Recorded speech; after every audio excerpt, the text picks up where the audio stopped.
Hello everyone, I am पूजा।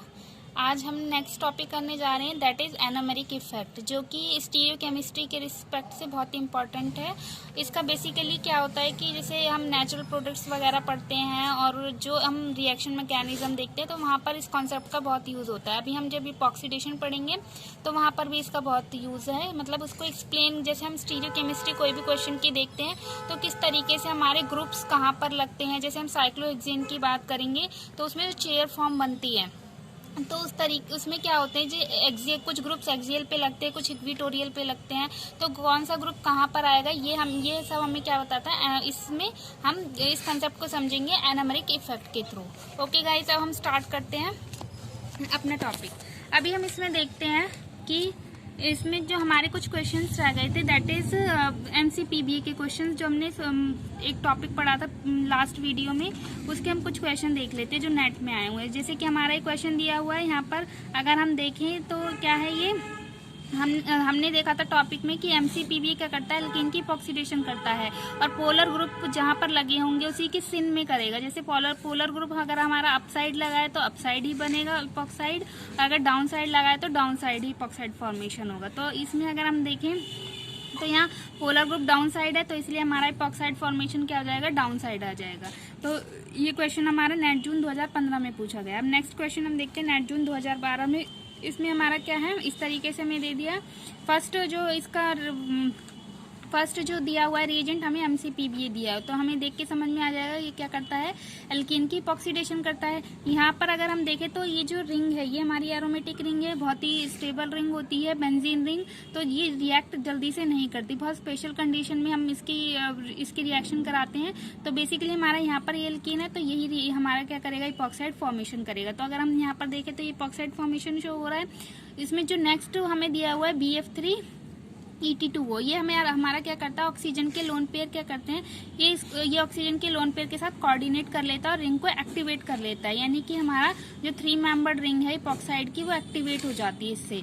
और ये क्या होगा, इसके बाद क्या होते हैं, रिंग ओपनिंग होती है। अब रिंग ओपनिंग कैसे होगी, यहाँ पर वैसे भी दोनों इसमें क्या होगी, जब यहाँ रिंग ओपनिंग, क्योंकि यहाँ पर क्या होगा, यहाँ से भी रिंग ओपनिंग हो सकती थी, यहाँ से भी हो सकती थी अगर हम 1 और 2 करें तो, लेकिन क्या होगा 2 से रिंग ओपनिंग होगी, क्योंकि जो कार्बोकैटायन बनेगा वो बेंजाइल कार्बोकैटायन बनेगा, जो कि हमारा ज्यादा स्टेबल होगा बजाय की इसकी फर्स्ट वन की। इसलिए हमारा यहाँ पर क्या हो जाएगा, पॉजिटिव चार्ज आ जाएगा।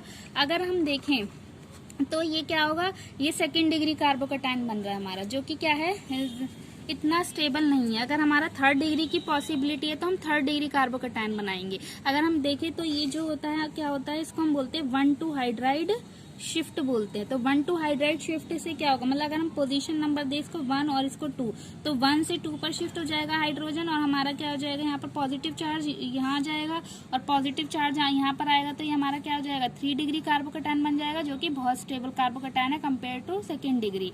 तो ये हमारा बन गया। अब ये क्या करेगा, ये BF3 माइनस बन गया, ये अपने इलेक्ट्रॉन पेयर दे करके फिर से निकल जाता है और ये हमारा क्या बन गया, कीटोन बन गया। ये हमारा प्रोडक्ट हो गया। तो ये नेट जून 2012 में पूछा था, और जो अभी क्वेश्चन आया था जून 2019 में भी, वो भी हमारा इसी कॉन्सेप्ट पे बेस्ड था। तो ये बहुत इंपॉर्टेंट कॉन्सेप्ट है, इसको एक बार देख लीजिएगा। अब हम देखते हैं अपने टॉपिक की तरफ चलते हैं, that is stereo electronic effect.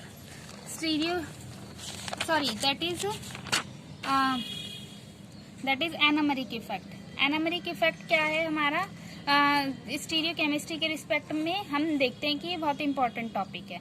अगर अभी ये जो कॉन्सेप्ट है बेसिकली हमारा किस में लगता है, ये साइक्लोहेक्सेन में लगता है। साइक्लोहेक्सेन में कैसे देखते हैं, जैसे ये हमारा साइक्लोहेक्सेन है, अगर हम इसको 2D में रिप्रेजेंट करें तो हमारा इस तरीके से होता है। लेकिन हम जब 3D में देखेंगे तो हमारी चेयर फॉर्म में हम बेसिकली इसको दिखाते हैं, क्योंकि चेयर फॉर्म में क्या होता है, इसका एंगल स्ट्रेन कम होता है। तो चेयर फॉर्म इसकी ज्यादा स्टेबल होती है बजाय की इसके 2D रिप्रेजेंटेशन के। ओके, अब हम देखते हैं कि चेयर फॉर्म में हमारे, अगर यहाँ पर देखें कि यहाँ पर क्या है, सिंपल हाइड्रोजन लगे हुए, एक एक्सियल पे लगा हुआ है, एक इक्विटोरियल पे लगा हुआ है, तो यहाँ पर तो कोई प्रॉब्लम नहीं है, यहाँ पर सिंपल है, यहाँ पर हमारा क्या है, सिंपल आएगा, यानी कि कोई इंटरेक्शन वगैरह नहीं है। लेकिन जैसे ही हमारे यहाँ पर क्या आने लगे, बल्कि ग्रुप्स आने लगते हैं, क्योंकि यहाँ पर भी हमारा क्या है, हाइड्रोजन है, यहाँ भी क्या है, हाइड्रोजन है। हमें पता है कि 6 पोजीशन होती है, हर पोजीशन पे एक एक्सियल ग्रुप होता है और एक इक्विटोरियल होता है। ये हमारा इक्विटोरियल, ये एक्सियल एरियल है, इसी तरीके से ये एक्सियल है, ये इक्वेटोरियल है। तो हमारे हर पोजीशन पे क्या होते हैं, एक एक्सियल होता है, एक इक्वेटोरियल होता है। अगर इधर देखें तो यहाँ पर भी क्या है, हमारे सारी पोजीशंस पे क्या है, एक्सियल और इक्वेटोरियल पे सब पे हाइड्रोजन लगा हुआ है। अब हम क्या कर रहे हैं, हाइड्रोजन को रिप्लेस कर दिया हमने CH3 ग्रुप से। CH3 ग्रुप में हमारा क्या होता है, ये CH3 ग्रुप अगर हम देखें तो इस तरीके से होता है एक्चुअल रिप्रेजेंटेशन इसका 3D में, यानी कि टेट्राहेड्रल होता है। तो ये स्पेस में इतना मतलब इस तरीके से इसकी ज्योमेट्री होती है। तो ये क्या करता है कि ये हाइड्रोजन के साथ क्या करता है, रिपल्शन शो करता है, यानी कि इसको हम बोलते हैं 1,3 इंटरेक्शन। तो इस 1,3 इंटरेक्शन की वजह से क्या करता है, CH3 एक्सियल पे ना करके इक्वेटोरियल पे, यानी अगर इधर हम इसको रिप्रेजेंट इधर रख दें तो ये क्या होगा, ज्यादा स्टेबल होगा बजाय कि इसके, क्योंकि यहाँ पर क्या है, यहाँ पर कोई ग्रुप्स नहीं है और इसमें यहाँ पर कोई 1,3 एक्सियल इंटरेक्शन नहीं होगा। जैसे हम यहाँ पर दिखा रहे हैं कि नो 1,3 डाइएक्सियल इंटरेक्शन, जबकि यहाँ पर 1,3 डाइएक्सियल इंटरेक्शन है। तो हम बोलते हैं जितने भी बल्कि ग्रुप्स आते हैं वो जनरली हमारे कहाँ पर रहना चाहते हैं, इक्वेटोरियल पोजीशन पे, क्योंकि वो वहाँ पर कोई रिपल्शन क्रिएट नहीं करते, तो हम उनको वहाँ पर प्लेस करते हैं। ठीक है, लेकिन अगर हम देखें तो एनामेरिक इफेक्ट में हम किसकी बात कर रहे हैं, बेसिकली हमने इस कार्बन की जगह यहाँ पर एक ऑक्सीजन लगा दिया, ये भी चेयर फॉर्म ही है, और यहाँ पर हमने इस CH3 की जगह क्या ले लिया, एक OCH3 ग्रुप कर दिया। हमने थोड़े चेंजेस कर दिए कि हमने क्या करा है, इस कार्बन, एक कार्बन की जगह अगर सपोज मैं इस कार्बन को मान लूँ तो ये क्या है हमारा, इसकी जगह ऑक्सीजन ले लिया है, और इस CH3 की जगह हमने यहाँ पर OCH3 ले लिया। तो यहाँ पर क्या होता है कि थोड़ा अलग कॉन्सेप्ट आ जाता है, जो कि बहुत इंपॉर्टेंट कॉन्सेप्ट है। उससे पहले हम देखते हैं कि जो साइक्लोहेक्सेन है ये रिंग फ्लिपिंग शो करती है। रिंग फ्लिपिंग यानी कि रिंग फ्लिपिंग में क्या होता है कि हमारा जैसे इस तरीके से है चेयर फॉर्म। अभी हम देखें तो जो एक्सियल ये वाला पॉइंट है, ये जो फर्स्ट कार्बन है ये हमारा ऊपर की साइड है, एलिवेटेड है, लेकिन हमने जैसे ही रिंग फ्लिपिंग करी तो ये हमारा क्या हो गया, डिप्रेस हो गया, यानी कि नीचे की साइड चला गया। तो ये रिंग फ्लिपिंग क्या होती है, क्योंकि ये लो टेम्परेचर पे क्या होती है, दोनों ही फॉर्म स्टेबल है, तो ये क्या होती रहती है, आपस में इंटरकन्वर्टेबल होती है, इक्विलिब्रियम फॉर्म में होती है। ठीक है, तो ये इसी प्रोसेस को हम क्या बोलते हैं, रिंग फ्लिपिंग बोलते हैं। अभी हम जब स्टीरियोकेमिस्ट्री पढ़ेंगे तो उसमें देखेंगे इस रिंग फ्लिपिंग का बहुत इंपॉर्टेंट रोल होता है। ये क्या करता है, जैसे कि अगर हमारा एक्सियल पे कोई बल्कि ग्रुप आता है तो हम रिंग फ्लिपिंग करा करके उसको कहाँ ले आते हैं, इक्वेटोरियल पोजीशन पे ले आते हैं, जिससे वो फॉर्म क्या हो जाती है, हमारी ज्यादा स्टेबल हो जाती है। अब हम देखते हैं अपने कॉन्सेप्ट की तरफ, एनामेरिक इफेक्ट। उसमें हमारा क्या होता है, बेसिकली अभी हम ले रहे हैं कि जब हमारा एक हमने लिए हुई है कि OCH3 हमारा इक्वेटोरियल पोजीशन पे है, और यहाँ पर हमने OCH3 को कहाँ रख दिया, एक्सियल पोजीशन पर, और ऑक्सीजन यहाँ पर दोनों सेम पोजीशन पे है। अब हम देखते हैं कि OCH3 है ये, और ये अगर हम इसमें एक्सियल पोजीशन पे देखें तो यहाँ हाइड्रोजन है, लेकिन यहाँ एक्सियल पोजीशन पे OCH3 है। तो हम दोनों अगर इसकी स्टेबिलिटी अगर हम देखें तो दोनों में किसकी स्टेबिलिटी, अगर मैं इसको 1 मान लूँ और इसको 2 मान लूँ तो इसमें किसकी ज्यादा स्टेबिलिटी होगी, 2 की स्टेबिलिटी होगी ज्यादा। अब वैसे तो हम देखते हैं कि जब हमारा कोई ग्रुप एक्सियल पोजीशन पे आ जाता है तो उसकी स्टेबिलिटी कम हो जाती है। अभी हमने देखा था, क्योंकि वहाँ पर क्या आने लगता है, 1,3 डाइएक्सियल इंटरेक्शन, जबकि यहाँ पर कोई 1,3 डाइएक्सियल इंटरेक्शन नहीं है। उसका रीजन क्या है वो हम देखते हैं। तो यही यहाँ पर इम्पोर्टेंट पॉइंट याद रखने का है, जब OCH3 हमारा एक्सियल पे आ जाता है तो वो ज्यादा स्टेबल हो जाता है बजाय कि इक्वेटोरियल के। अगर हम इन दोनों में देखें तो ये ज्यादा स्टेबल है। अब इसका रीजन देखते हैं ऐसा क्यों होता है कि OCH3 एक्सियल पे ज्यादा स्टेबल है बजाय कि इक्वेटोरियल के। इसका इम्पोर्टेंट रीजन होता है हाइपर कॉन्जुगेशन से, हम इसको समझते हैं। हाइपर कॉन्जुगेशन क्या होता है, जब हम इसको GOC पढ़ेंगे तो हम वहाँ पर देखेंगे डिटेल में। अभी हम इतना देख लेते हैं, जहाँ पर हमारे सिग्मा स्टार ऑर्बिटल्स इन्वॉल्व होते हैं उस इफेक्ट को हम क्या बोल देते हैं, उस कॉन्सेप्ट को हम हाइपर कॉन्जुगेशन कॉन्सेप्ट से समझाते हैं। ठीक है, अब हम यहाँ पर देखते हैं कि जैसे इस वाले फर्स्ट इसको ही समझते हैं। यहाँ पर हमारा क्या है, इसके एक्सियल में क्या है, हाइड्रोजन है। अगर हम देखें तो ये क्या है, ऑर्बिटल हमारा ये हाइड्रोजन बॉन्डिंग है, और इसी के जस्ट अपोजिट में क्या होता है, हमारा एंटी बॉन्डिंग होता है। अगर ये हमारा बॉन्डिंग CH है तो इसका जो अपोजिट वाला ऑर्बिटल होगा छोटा वाला, ये हमारा क्या दिखा रहा है, सिग्मा स्टार CH, यानी एंटी बॉन्डिंग है। तो क्या करता है, एंटी बॉन्डिंग। और ये जब 2 इलेक्ट्रॉन, जब हमें पता है कि ओवरलैपिंग होती है, ओवरलैपिंग कहाँ ज्यादा अच्छी होती है, हमें पता है एक सिग्मा बॉन्ड होता है, एक पाई बॉन्ड। पाई बॉन्ड में 2 p ऑर्बिटल ओवरलैप करते हैं और उनमें बेटर इंटरेक्शन होता है। इसी तरीके से जैसे अगर हम बोले कि हमारे पास अगर मान लो 2 ऑर्बिटल है, एक हमारे पास फील्ड है, मान लो ये फील्ड है और ये एम्प्टी है, तो ये क्या कर सकता है, जब दोनों पैरेलल आ गए स्पेस में तो क्या कर सकते हैं, अपने इलेक्ट्रॉन इसको दे करके स्टेबलाइज कर सकता है। तो यही कॉन्सेप्ट हम यहाँ पर लगाएंगे। तो ये क्या है, इसके जो इलेक्ट्रॉन पेयर है ये स्पेस में इस तरीके से होंगे और इसका जो ऑर्बिटल है वो, इसका जो एंटी बॉन्डिंग ऑर्बिटल है वो इस तरीके से आ रहा है। तो ये दोनों इस तरीके से आते हैं कि स्पेस में हमारे पैरेलल दिखते हैं और ये अपने इलेक्ट्रॉन इसको दे करके स्टेबलाइज कर देता है। तो स्टेबलाइजेशन की वजह से हम इसी को क्या बोलते हैं, एनोमेरिक इफेक्ट। बेसिकली हमारा इसमें जो एक्सियल वाला आता है उसमें हम देखते हैं।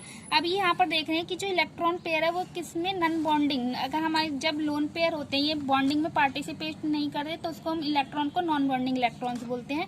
तो नॉन बॉन्डिंग इलेक्ट्रॉन ऑक्सीजन के कहाँ जा रहे हैं, हमारे सिग्मा स्टार CH यानी एंटी बॉन्डिंग के ऑर्बिटल्स में जा रहे हैं। ठीक है, तो यहाँ पर क्या हो रहा है, ये डोनेशन कर रहा है और इसको स्टेबलाइज कर रहा है यहाँ। लेकिन हमें इतना ध्यान रखना है कि यहाँ पर जो हमारा डोनर, वो जो डोनर है वो हमारा ऑक्सीजन के लोन पेयर है और ये जो एक्सेप्टर है यानी जिसमें इलेक्ट्रॉन जा रहे हैं वो हमारा क्या है, एंटी बॉन्डिंग है। किसका है anti bonding, sigma star CH वाला, यानी CH का एंटी बॉन्डिंग ऑर्बिटल है। लेकिन अगर हम यहाँ पर देखें तो जो यहाँ पर भी सेम कॉन्सेप्ट हो रहा है यहाँ पर हमारे, लेकिन इसमें डिफरेंस क्या आ रहा है कि जो एंटी बॉन्डिंग है वो हमारा किसका है, सिग्मा स्टार CO का है, क्योंकि यहाँ पर बॉन्डिंग किसका है, CO का, तो एंटी बॉन्डिंग किसका हो जाएगा, सिग्मा स्टार CO का। और इलेक्ट्रॉन किसके इसमें जा रहे हैं, हमारे फील्ड वाले से। ऑक्सीजन के लोन पेयर हमारे कहाँ से जा रहे हैं, सिग्मा स्टार CO में जा रहे हैं। ठीक है, तो यहाँ पर जो हम देखें तो कहाँ से इलेक्ट्रॉन जा रहे हैं, नॉन बॉन्डिंग ऑक्सीजन के, और कहाँ जा रहे हैं, सिग्मा स्टार CO में। इसी को हम क्या बोलते हैं, होमो बोलते हैं, जहाँ से हमारे इलेक्ट्रॉन जाते हैं हाईएस्ट ऑक्यूपाइड मॉलिक्यूलर ऑर्बिटल, और लूमो होता है लोएस्ट अनऑक्यूपाइड मॉलिक्यूलर ऑर्बिटल, जहाँ इलेक्ट्रॉन एक्सेप्ट होते हैं। ठीक है, तो ये हमारा क्या हो जाएगा, होमो है और यहाँ पर लूमो है। जो इलेक्ट्रॉन एक्सेप्ट करता है उसको लूमो बोलते हैं। तो यहाँ पर हमारा इफेक्ट, लेकिन अगर हम देखें बस दोनों में डिफरेंस क्या है कि हमारा यहाँ एंटी बॉन्डिंग क्या है, सिग्मा स्टार CO है, लेकिन यहाँ पर जो एंटी बॉन्डिंग है वो हमारा सिग्मा स्टार CH है। तो ये जो दोनों में बस यही डिफरेंस है और इसी की वजह से हमारा क्या होता है, ये स्टेबल होता है। तो ये स्टेबल क्यों है, क्योंकि जो बैटर एक्सेप्टर है वो हमारा कौन सा होता है, सिग्मा स्टार CO होता है। जो बैटर एक्सेप्टर होगा वो जल्दी इलेक्ट्रॉन ले लेगा और जल्दी इलेक्ट्रॉन ले लेगा तो वो जल्दी स्टेबलाइज हो जाएगा। लेकिन अगर हम यहाँ पर देखें सिग्मा स्टार CH है वो इतना अच्छा एक्सेप्टर नहीं होता compare to sigma star CO का। इसको हम समझ सकते हैं मॉलिक्यूलर ऑर्बिटल डायग्राम से। अगर हम मॉलिक्यूलर ऑर्बिटल डायग्राम देखें यहाँ पर तो हमें पता है कि डोनर तो दोनों के केस में क्या है, सेम ही है। जो ऑक्सीजन के लोन पेयर है वो हमारे हैं यहाँ पर नॉन बॉन्डिंग सिग्मा। ठीक है, तो ये हमारा होमो सेम है, लेकिन हम दोनों में देखें तो एक्सेप्टर एक में हमारा क्या था, सिग्मा स्टार CO है। किसके केस में था, ये हमारा एक्सियल वाले के केस में। लेकिन अगर यहाँ पर इक्वेटोरियल के केस में हमारा क्या है, सिग्मा स्टार CH है। तो इसमें क्या है, इसकी एनर्जी कम है और इसकी एनर्जी ज्यादा है। और हमें पता है बैटर इंटरेक्शन के लिए होमो और लूमो का गैप क्या होना चाहिए, हमारा कम होना चाहिए, यानी स्मॉल होना चाहिए। अगर गैप स्मॉल होगा तो इलेक्ट्रॉन का ट्रांजिशन जल्दी होगा। अगर हम ये 1 केस मान ले और ये 2 केस मान ले तो 1 और 2 में हम देखेंगे तो 1 का गैप, HL गैप कम है बजाय कि 1, 2 के। तो इसमें यहाँ पर इन दोनों का गैप कम है बजाय कि इन दोनों के। तो इसमें क्या होगा, बैटर इंटरेक्शन होगा और बहुत अच्छा ओवरलैपिंग होगा और बॉन्ड फॉर्मेशन स्ट्रांग होगा। तो इसीलिए हम क्या बोल रहे हैं, जो एक्सियल वाला है वो ज्यादा स्टेबल है बजाय कि इक्वेटोरियल के। अब हम ये देख लेते हैं कि सिग्मा स्टार CO की एनर्जी सिग्मा स्टार CH से कम क्यों होती है। क्योंकि इसका रीजन होता है, अगर हम देखें CH है और CO है तो दोनों तो कार्बन है, लेकिन डिफरेंस कहाँ आ रहा है, हाइड्रोजन और ऑक्सीजन में। हाइड्रोजन की इलेक्ट्रोनेगेटिविटी हमारी क्या होती है, लेस होती है, जबकि ऑक्सीजन की इलेक्ट्रोनेगेटिविटी हाई होती है। और हमें पता है जब हम MOT डायग्राम्स बनाते हैं तो जिसकी इलेक्ट्रोनेगेटिविटी कम होती है उसकी एनर्जी क्या होती है, लो होती है, और उसको हम नीचे रखते हैं। तो हम यहाँ पर इसको इसीलिए क्या कर रहे हैं, नीचे रख रहे हैं, और जबकि इसको ऊपर रख रहे हैं। और जिसकी वजह से क्या हो जा रहा है, इसका गैप कम हो रहा है और इसका गैप ज्यादा हो रहा है। इसी गैप की वजह से इसमें हमारा क्या हो रहा है, बेटर इंटरेक्शन हो रहा है और इसमें पुअर इंटरेक्शन हो रहा है। और बस हमें इतना कॉन्सेप्ट याद रखना है कि जब हमारा कोई न्यूक्लियोफाइल है, न्यूक्लियोफाइल अच्छा न्यूक्लियोफाइल वही होता है जिसके होमो की एनर्जी हाई होती है, और जिसके लूमो जो अच्छा एक्सेप्टर वही होता है जिसके लूमो की एनर्जी लो होती है। हमें ये पॉइंट्स याद रखने हैं। कि न्यूक्लियोफाइल है, न्यूक्लियोफाइल अच्छा वही होगा जिसमें हमारे हाई मतलब कि होमो जल्दी से इलेक्ट्रॉन दे देगा, और जो वही इलेक्ट्रॉन जल्दी से देगा जिसकी एनर्जी, जिस ऑर्बिटल की एनर्जी हाई होगी, और जिसमें इलेक्ट्रॉन जल्दी एक्सेप्ट कर रहा है वो अच्छा इलेक्ट्रोफाइल होगा, यानी कि जिसके लूमो की एनर्जी लो होगी। हमें बस इसी दो कॉन्सेप्ट को याद रख करके हम इसको क्या कर सकते हैं, अपने एनामेरिक इफेक्ट को अच्छे से समझ सकते हैं। ठीक है, तो हम यही इंपॉर्टेंट पॉइंट्स है कि क्यों हमारा एक्सियल जो होता है वो ज़्यादा स्टेबल होता है बजाय कि इक्वेटोरियल के। इसका रीज़न हमने देख लिया, क्योंकि सिग्मा स्टार सी की एनर्जी हमारी क्या होती है, कम होती है बजाय कि सिग्मा स्टार सी एच की। Okay guys, please like share and subscribe.